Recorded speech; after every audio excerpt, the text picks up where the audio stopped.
Hey there my friends, my name is Calvin Augusta and I want to thank you for checking out this video. I want to also thank you for listening and for watching this chapter of the day from the scriptures. Now I pray that this message is going to be a blessing to you, to your family as well, and that you feel encouraged. But also reach out to me on Facebook. I'm going to put my links in the description below so that we can connect and also help and encourage one another. So I pray that today's message is a blessing to you. And I look forward to connecting with you even more, and may God continue to bless you. Bye for now. 1 Samuel 28. In those days the Philistines gathered their forces for war to fight against Israel. And Achish said to David, "Understand that you and your men are to go out with me in the army." David said to Achish, "Very well, you shall know what your servant can do." And Achish said to David, "Very well, I will make you my bodyguard for life." Now Samuel had died, and all Israel had mourned for him and buried him in Ramah, his own city. And Saul had put the mediums and the necromancers out of the land. The Philistines assembled and came and encamped at Shunem. And Saul gathered all Israel, and they encamped at Gilboa.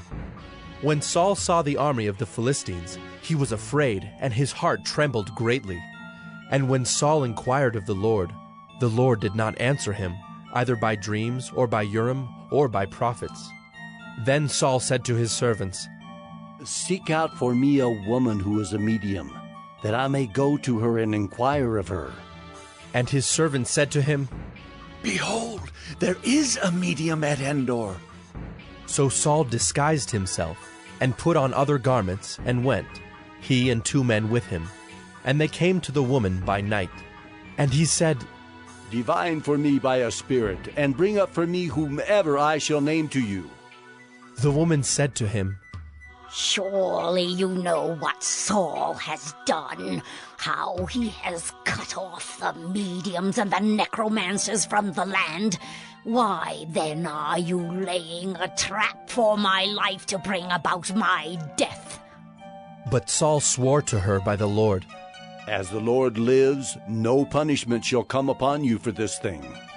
Then the woman said, "Whom shall I bring up for you?" He said, "Bring up Samuel for me." When the woman saw Samuel, she cried out with a loud voice. And the woman said to Saul, "Ah! Why have you deceived me? You are Saul." The king said to her, "Do not be afraid. What do you see?" And the woman said to Saul, "I see a god coming up out of the earth." He said to her, "What is his appearance?" And she said, "An old man is coming up, and he is wrapped in a robe." And Saul knew that it was Samuel, and he bowed with his face to the ground and paid homage. Then Samuel said to Saul, "Why have you disturbed me by bringing me up?" Saul answered, "I am in great distress, for the Philistines are warring against me, and God has turned away from me and answers me no more, either by prophets or by dreams. Therefore I have summoned you to tell me what I shall do." And Samuel said, "Why then do you ask me, since the Lord has turned from you and become your enemy?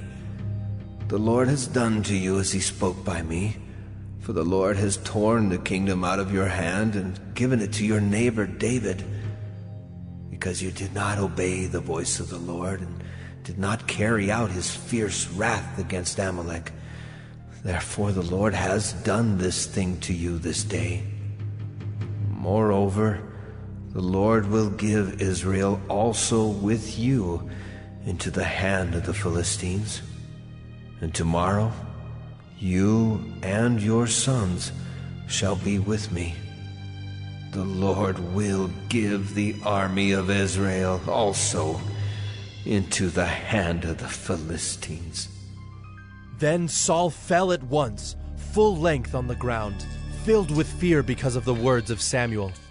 And there was no strength in him, for he had eaten nothing all day and all night. And the woman came to Saul, and when she saw that he was terrified, she said to him, Behold, your servant has obeyed you. I have taken my life in my hand and have listened to what you have said to me. Now, therefore, you also obey your servant. Let me set a morsel of bread before you, and eat, that you may have strength when you go on your way. He refused and said, I will not eat. But his servants, together with the woman, urged him, and he listened to their words. So he arose from the earth and sat on the bed. Now the woman had a fattened calf in the house, and she quickly killed it. And she took flour and kneaded it, and baked unleavened bread of it. And she put it before Saul and his servants, and they ate. Then they rose and went away that night. Hey there, my friends. My name is Kelvin Augusta again. Thank you for checking out this episode of 1 Minute Bible Study. Here, the goal is to really share some word of encouragement, share the scriptures, share something from the Bible to inspire us to live godly lives, to get closer to Christ, to connect with God. So again, if you have any questions, issues, quarrels, comments, recommendations, or you just want to reach out, I'm going to put my links to Facebook, my personal profile. I will look forward to connecting with you, to help and encourage one another and to share in any way that we can be a blessing to one another. So again, feel free to connect with me below. Thank you again for checking out this episode of 1 Minute Bible Study, where we've shared scripture, we've shared encouragement, and I look forward to connecting with you. May God continue to bless you. Bye for now.